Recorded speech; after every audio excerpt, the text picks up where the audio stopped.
From Washington, the McLaughlin Group, the American original. For over 3 decades, the sharpest minds, best sources, hardest talk. Hello and welcome back. Our guest today is Jason Russell, an editor at the Washington Examiner, which means he's my boss, which is interesting. But I want to thank Seth Berensweig for filling in for me last week. Seth did a great job, as the comments attest, and he gave me some ideas on how to improve. So on that note, we shall go to our first issue, which is issue 1, fallout. President Putin was extremely strong and powerful in his denial today. President Trump was roundly criticized this week by critics who say that he failed to challenge President Putin at a meeting with the Russian leader on Monday in Helsinki. In that meeting, Mr. Trump cast doubt on U.S. intelligence agency assertions as to Russian cyber activity, and he suggested that related investigations are politically motivated. The White House also refused to rule out, at least for a few days, that Trump would allow Russian investigators to travel to the United States to interrogate U.S. officials they accuse of committing crimes. But not everyone is attacking the president. One Patrick J. Buchanan argued this week that, quote, Trump insists Russian meddling had no effect on the outcome in 2016, and he is not going to allow media obsession with Russiagate to interfere with establishing better relations, end quote. And note one final point. President Putin has been invited to the White House this fall. Patrick J. Buchanan, was that you had a follow-up piece, which I saw as well, but how do you read President Trump's seeming deference to President Putin? Well, look, Trump said at Helsinki that, look, U.S. intelligence says the Russians did this hacking. President Putin says the Russians didn't do it. I think there's merit in both positions. So this is what...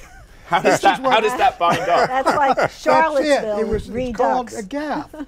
But his Helsinki hysteria that followed was unbelievable. Not only we're going to impeach him, treason, he is a traitor. Yeah. Well, the congressman from Tennessee, Mr. Cohen, I believe, said we may need the military to come in and save our democracy.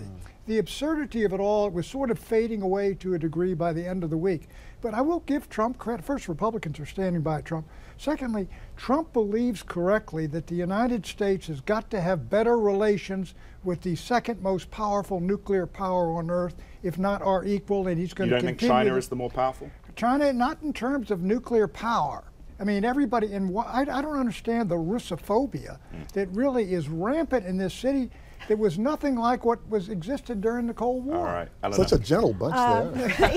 Yeah, where to begin? Yes. First of all, the comparison to Charlottesville. People have made that comparison. This is the foreign policy version where, both sides. So you stand on foreign soil and you stand with the hostile leader of an adversarial power and you say he's right, and you put intelligence agencies in this country under the bus. I mean, that's hardly inspiring for most Americans. The Mueller probe is bearing down. The Michael Cohen tapes are emerging, and we see one big fat lie right out there that people will understand. The word treason broke through this week, not on the radical fringe. Will Hurd, Republican congressman, former CIA operative, said this president is being manipulated by Vladimir Putin. Evan McMullen, former CIA agent who's been on this show, says much the same thing. I think it's pretty clear that this president is under the influence of Vladimir Putin for either personal reasons, political reasons, or financial reasons. And this week, I think, is going to prove to be the turning point we've been waiting for, because the congressional wing of the Republican Party is not going to stand with Donald Trump when Vladimir Putin visits Washington. Jason, Pat says that the Republicans are with Trump. Eleanor says they won't be. How do you see it? Yeah, well, I think the Republicans will be with Trump as long as it is politically beneficial for them to be with Trump. And we saw a poll that said 80% of Republicans are still behind Trump after Helsinki. So when you're thinking about the effect on the 2018 midterm elections, I think it'll be almost negligible. I don't think. But what about the summit in September? How will that affect? That's true, and that is much closer, which I think will have a bigger effect. And if you do have another performance where Trump screws up again on equal level, well, at that point it's just kind of diluting the water. You know, it'll be the same thing. But no, I think at that point it'll still be 80% of Republicans. We'll no matter what, just always say Trump was right, and 80% of Democrats will always say Trump was wrong. And 80% of Democrats were behind Barack Obama before the 2010 midterm elections, which were a disaster for Democrats, and I see the same thing shaping up now. But let's get back to what's really at stake here. Here we had America was under attack according to our intelligence agencies. Our election system was penetrated. Our democracy was penetrated. President Trump has been told, yes, your intelligence agencies say this. Vladimir Putin says this. Who do you stand with? Who did he stand with? First he tries to say they're both the same, and then he basically came down on Putin's side. And then he was surprised to find people were shocked. Pat, let me just finish in saying that that's not hysteria, Pat. That's just rational thinking. Well, you look, okay, they bugged John Podesta. Isn't that horrendous? People comparing Are you playing whataboutism? To Pearl Harbor. Get over it. What do you think? These are not morally correct. We broke into the conversations of the Chancellor of Germany. Wait. This is what we do. Where functionally can President Trump get something from President Putin without having a position of strength? Look, work with him on Syria to stop that horrendous war we helped to start, stop the killing there, get the Iranians away from the Israeli border. I mean, there's stuff going on here. But this obsession, I mean, what is the matter? You sound like the early McCarthy period, It's and you guys are on it's the a little odd. Pat, It's a little odd for the president to seek a summit with Putin, to insist that they meet alone with only an interpreter, So you're saying and then to follow up, I think there's extortion, yes. Okay, you think they've got, I mean, that's the charge without proof that they talked about in the early 50s. Pat, how many they days? attacked our guys for it. It's been several days since the president and both presidents got together, and the director of national intelligence was just in the dark about what they talked about. Well, he's in the dark about the new meeting because Trump leaves him in the dark. Because things have happened. Trump needs all of us in the dark. Why does Trump leave everybody in the dark? There's a real possibility that he gave up secrets to Vladimir Putin. Well, I don't think there's extortion. I think it is Trump's ego. He doesn't want there to be any inkling whatsoever that it wasn't just his pure awesomeness that was the reason that he won the election. I don't think it's purely Are you satisfied with that, though, for the record? All right, I don't like his ego. Well, national security is at stake. We're moving on. We will bring light to this issue probably in the next few weeks. Issue 2, voter rolls. San Francisco announced this week that non-citizen residents will be allowed to cast votes in this November's school board elections. Those eligible must be over 18 years of age and a parent or legal guardian. But while San Francisco says that this is a rational step towards greater civic involvement in public life, critics say Democrats are ceding too much power to illegal immigrants. Eleanor, is this a positive decision? A community like San Francisco or like Tacoma Park, Maryland, make these decisions to allow people with children in the school system to have a vote in the system. I think it's a wonderful idea, but it's a terrible idea at this moment because it just hands the right a propaganda tool. I can imagine the ads, do you want illegal aliens deciding the future of your children in schools? Most Republicans aren't even in public schools. So. All right, Pat. Look, what's going on here? You got sanctuary cities. In other words, cities will not cooperate with the federal government in dealing with illegal aliens who are criminals.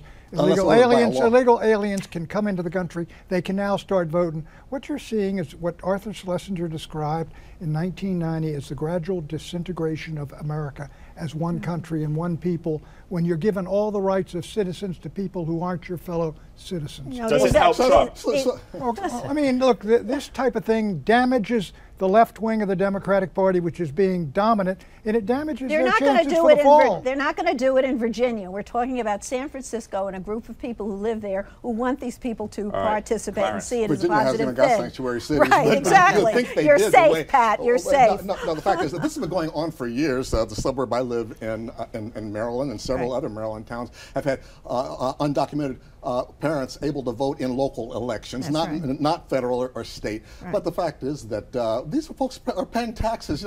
Trump acts like all the immigrants are they're paying sales taxes, aren't they? Yeah, they're paying that. They're not paying income tax. Social Security, though, because a lot of them can't get benefits, but they're paying into the system. Millions of dollars every year. And some of these local municipalities say, hey, these are parents with a stake in the system. We want to get them involved. But not so income taxes. Let's let them vote. Income taxes, well, no, because you've got to be a citizen in order to get the proper documentation. Well, yes, this gives illegal immigrants a stake in the system, but hopefully the stake in the system for them was their children being in the system, right? And when it comes to good education, more important than good schools is good parenting, and it's important for that to be the biggest focus rather than getting distracted by voting. What does that have to do? What does that have to do with their voting? No, that's fine. I'm just saying that the most important thing is parenting rather than voting. Personal responsibility, I like it. Well, on this note, though, let me ask you a little pop quiz question. I'm borrowing from Seth here. More facts. How many illegal immigrants does the Pew Research Center say are in San Francisco, in the Bay Area? Well, it's just the national number, much easier. 240,000. I would say 250,000, but that was a guess. You followed Pretty me. close. No, because you take a look at the population out there, about 1/4 are illegal. Oh, 5%. But where are we heading on this, Eleanor? And they're their neighbors, they're their workers, they're their employers, and they're part of the community. And people want them to be part of the community. And they're here illegally, okay? And many states now issue driver's licenses to people who are undocumented, because if Pat gets in an accident with someone, you'd like the other person to have insurance, even if they're undocumented, But, right, Pat? And let me correct myself in saying that non-citizens don't have to pay income taxes, because they do have to pay taxes on whatever they earn. They just don't get the benefits. That was my mistake. How do they pay Social Security taxes if they're not allowed to have a Social Security card because they weren't born in the United States? Because they fake it. Because they it's a fake payroll it for tax your taken party, out Clarence.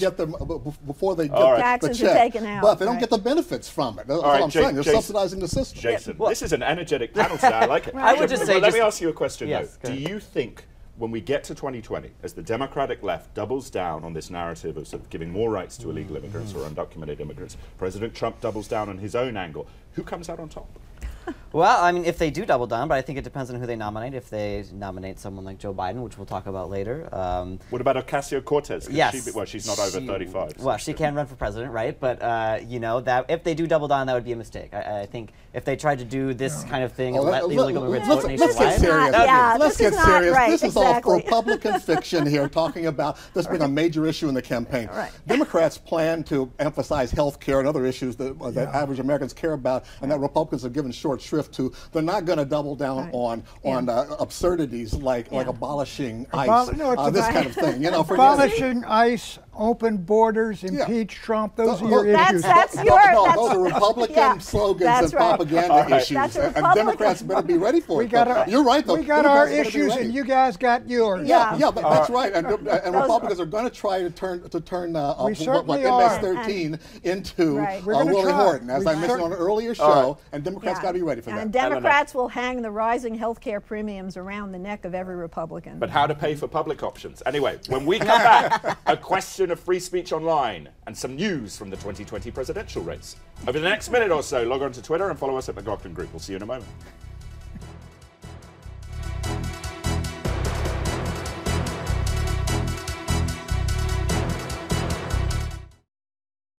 The McLaughlin Group is brought to you in part by Eric.org. Is your company trying to provide health and retirement benefits to workers across the country? The ERISA Industry Committee beats back taxes, mandates, and compliance burdens that make it harder for companies to provide employee benefits.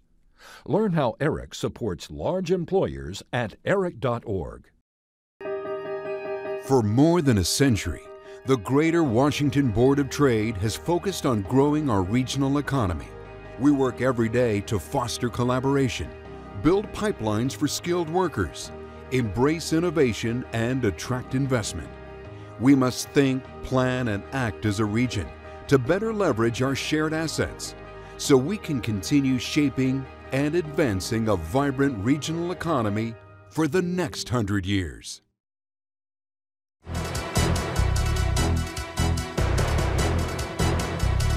Issue 3, Facebook and the Holocaust.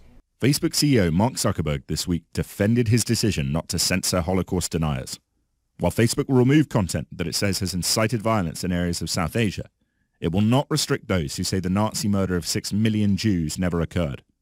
And while some say Zuckerberg is right to stand up for offensive speech in the service of free speech on his social media website, others disagree. Anti-Defamation League CEO Jonathan Greenblatt told CNN, quote, Holocaust denial is a willful, deliberate, and long-standing deception tactic by anti-Semites that is incontrovertibly hateful, hurtful, and threatening to Jews. Facebook has a moral and ethical obligation not to allow its dissemination." End quote. Do you see this as the right decision from Zuckerberg?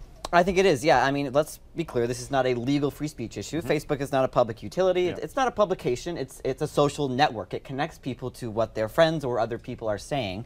And, you know, when you consider this, I think of free speech, and the best way to correct free speech and hateful speech and defaming speech is by, you know, flooding it and overwhelming it with the correct speech. So, you know, if someone wants to post on Facebook that the Holocaust didn't happen, then hopefully they'll have 50 friends comment and say, "You're an idiot. Yes, it happened. Look at all these great links." Whatever. Yeah, but the way we've observed, the way the internet operates, it isn't 50 friends say you're an idiot. Instead, it's a poison that gets into our system. And I think, I understand Zuckerberg's comment that he shouldn't be, say Facebook shouldn't be an arbiter of what's true, but when something is patently untrue and it is of such historical significance as the Holocaust, I think he should purge those sites, just as he is now purging the fake news sites that the Russians have set up to interfere with our electoral system. Well, excuse me, getting into the whole question of censorship. And who are the censors? Now, a lot of conservatives own a lot of these media sites. Their websites are being shut down. They're under attack. Does the Southern Poverty Law Center, are they the ones that tell us what should be published and what shouldn't? I think Zuckerberg's got this problem is, you know, if this were Antonin Scalia and this is an issue in the United States, can you publish books about the Holocaust, pro or con? There would have been no question. The Supreme Court said you can't outlaw those kinds of books. It goes to your question. What is Facebook? If it's a publication, it can get rid of this stuff. If it's a utility, it's like a telephone or something. People can say what they want over the phone. What do you think they should do? Well, on this thing, if I were him politically, I would get rid of the Holocaust denial stuff off his website. But again, who in the future? I mean, there are a lot of other issues. Yeah, no, you've hit on the right question. Who decides? And what standard do you make for drawing the line on what's allowable and what isn't? We don't have the answers here. Zuckerberg hasn't got the answers. The answers are always changing. But both Facebook and Twitter do censor right now when it comes to hate speech, quote unquote. A number of people, Milo Yiannopoulos and various others, have been He's a banished right-winger. or blocked out. Exactly. Yes. Yeah, people on both sides, to some degree, there's been hate speech censorship. But this is a private company that cares about its public image and cares about its public role. So they're right to do it, you say. This debate will continue, but there's no clear place to draw the line. Yeah, and they do already block ads when they determine they have an overtly political message, and so they are doing this, and he has more power than he wants to acknowledge, and it is a media company. It is probably the largest media company in the world. What about the idea, and this is my point of view, that by banning that speech, you shut down a historical debate in the sense that some of these freaks who say this stuff force the historians who are based on facts to enter the debate and say, here is why you are wrong, and thus expand the knowledge. I don't want to shut down the debate of the flat earth people because they're harmless. The Holocaust deniers are truly pushing something that is very dangerous and very offensive to a group of people who actually lived through that experience. They had various scholars and authors a number of years ago, about 30 years ago. Some of them are locked in Europe. They lock people up for this kind of thing. David Irving. Well, Irving didn't write on that. He made a comment on that and was sued. But here's the thing, we're sued the person that attacked him. But I know a lot of these authors out there who you might not like them, but they do believe what they're writing in books. They're getting beaten up. They're like a lot of guys in colleges. Well, that's my point, that you let them debate. Let this stuff go on to the internet, right? Yeah. Yeah, okay, you're for the Holocaust denial. I'm for them being able to say that. At the same time, let them say it. At the same time, there is no clear line that applies to everybody. You have to judge a lot of this on a case-by-case basis. This reminds me of the Skokie March, you know, which I covered way back there in 1980. You remember when the neo-Nazis, neo-Nazis marching in Skokie, a heavily Jewish community with a lot of Holocaust victims. That is a provocation. But the First Amendment still allowed them to do it. Facebook shouldn't be a petri dish to grow these movements bigger than they already are, and that's what it's become. But you're making a decision that the movement is lousy. Look, Scalia, Very quickly, when it comes to the Scalia Holocaust, said that's you a can correct burn decision. the American flag. Texas That v. in Johnson, Skokie was a provocation. All right, we're moving on. But it was also We're moving It was on. also Okay, legit. we're They let it go. We're moving on. My point, though, on this issue is that in the crucible of free speech, the ideas ultimately win first. There's a great case, Snyder v. Phelps, read it. John Roberts, Chief Justice, talks about the nation's decision to entertain vigorous debate on important issues. Issue 4, the Biden factor. I dream about Biden. That's a dream. Look, Joe Biden ran 3 times. He never got more than 1%. And President Obama took him out of the garbage heap, and everybody was shocked that he did. In an interview with CBS News this week, President Trump welcomed the prospect of a 2020 presidential election face-off against former Vice President Joe Biden. Mr. Biden is considering a presidential run and has pledged to challenge Trump with vigor if he enters the presidential race. Clarence, would Trump trounce Biden or vice versa? If it was anybody else but Donald Trump, I'd say they were getting out way ahead of their skis. But we know that Trump likes to get out ahead of everything. In fact, I personally think Biden would trounce Donald Trump. Why? But because he's a hell of a campaigner, seasoned, shrewd. He's got even more working class appeal than Biden does. But Biden, his only negative, in my view, is he's old at a time when Democrats need some younger voices out there, which I think they are going to find. But Trump is just playing the dozens, as we say back in the neighborhood. He's just out there trying to kick up a fight because he's looking for a good opponent. Democrats don't have one right now. Okay. I've been skeptical, but I think if the election were held today that Joe Biden would win handily. I have been skeptical whether he would go the distance, and I've now decided he's the front runner. The Democrats need someone who's ready on day one. They don't have a whole big bench of those kind of people. I think that's what the American public is looking for. And he has the smarts, he has the energy, and he's only a couple years older than Trump. And he could pick Kamala Harris, former AG of California, current U.S. Senator, as his VP. That would be a powerful ticket. He's only a couple years older than me, too. I want to point out. No age discrimination here. Biden's got name recognition. He's got money. He's popular. He's well liked in the party. He's got retread written all over him. Let me tell you this. Joe Biden's a very likable guy, but if he gets out and runs, he will make it to the semifinals, maybe the finals. But I'll tell you this, the left wing of the Democratic Party is full of fire and energy, and you try to impose Joe Biden on him from yesterday, and that party will have a hell of a battle. I see the party going the way it did after Humphrey lost closely, and they went to McGovern.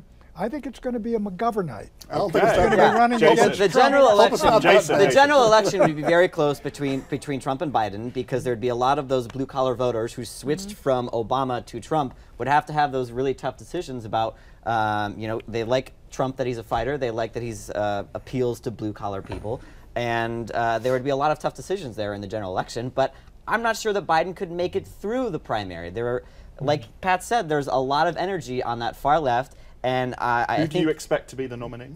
I don't know, but I think it's going to be one of those far left people, because there's so many people on the left who are still saying, oh, if we had just nominated Bernie would have won and beat Trump. I mean, but in this issue, though, the Democrats seem to be divided, right? No, they're really focused. They're focused on winning. They're focused on winning the midterms, which is going to be a clarifying moment. That is a way to stop Trump. I'm not sure Trump is going to survive to 2020 to be anyway, but you got to be ready. You got to suit up appropriate candidates. All right. Let me in on it, whatever it is. All kinds of scenarios. All right. The military's going to come in. All right. I want to ask a question here, though. One of the issues that seems to be ignored, as it perpetually is the idea that we are spending too much money. We've recently seen the budget track being further downgraded. This president, obviously with Congress, getting under rid of Republican control of the White House and Congress, we are blowing the lid off of it. But do Democrats face a challenge in the sense that when they get onto this left narrative of public options, paying for this, that you cannot simply pay for that by the invisible rich? Well, Donald Trump says you can, because that's what he promised, and he got elected. Tom, you're right. Yeah, deficits are a Republican issue, not a Democratic issue. I don't say that cynically and sarcastically. I say it realistically. But mean, Tom, Democrats are more concerned about what government can do rather than how to save money. Look, you're exactly right. You know, free tuition, free kittens, all the rest of it. The whole Bernie, the whole Bernie thing. If they nominate somebody like that, and we're going to spend all this money, we're going to have $1 trillion deficit. We already have one. Hello. Republicans will just take the right side of that, and you're gone. Eleanor. The Democrats need an aspirational message. Hillary played it too safe. She thought she was going to win. Everything she proposed, she could pay for. They need to propose some things that are off in the future. Jason, speak for us, boss. Entitlement reform. We'll see. Like, I mean, it's important. It's just there's no appetite there. It's too much of a long-term problem, and there's no one in Congress who's saying, I want to fix this, because they're all focused on the fiscal hawks dead and buried. Republicans have no credibility. I mean, they're interested in cutting taxes, but they just don't know how to cut spending. Again, people are going to be talking about student loan forgiveness. Which would be a red-hot leftist issue. Especially among parents Free of students. tuition into colleges and into graduate school and into Harvard. I know this all sounds silly to you, but these are serious issues, especially health care, which Donald Trump promises he was going to give more health care, and it was going to be cheaper. He didn't deliver on any of that. A year or two of vocational education is a smart thing for the society. It's affordable. It's been in people's plans. That's coming. All right. For our society. All right. That was good. We'll be right back with predictions.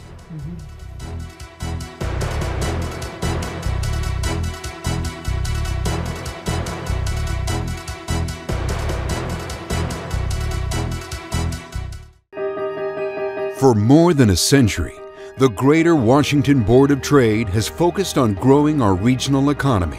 We work every day to foster collaboration, build pipelines for skilled workers, embrace innovation, and attract investment. We must think, plan, and act as a region to better leverage our shared assets so we can continue shaping and advancing a vibrant regional economy for the next 100 years.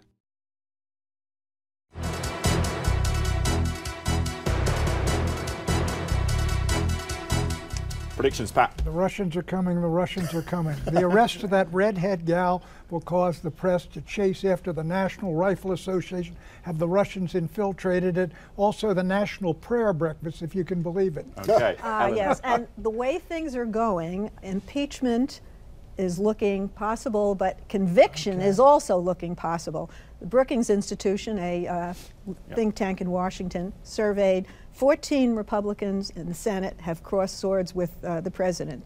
14 plus 49 Democrats, 63. Yeah. All right, okay. By the end of the year, the stock market... Three or four more, by the end of the year, the stock market will be back at possible. record highs, but in spite, not because of Trump's tariff war.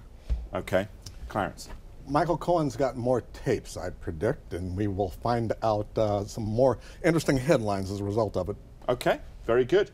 I predict that White House Chief of Staff John Kelly will leave his office before the summer's end. And here's a random fact. 15 years ago today, Saddam Hussein's fanatical sons, Uday and Qusay, were killed in Mosul, Iraq by the US Army's Delta Force and the 101st Air Assault Division, which was under the command of David Petraeus at the time.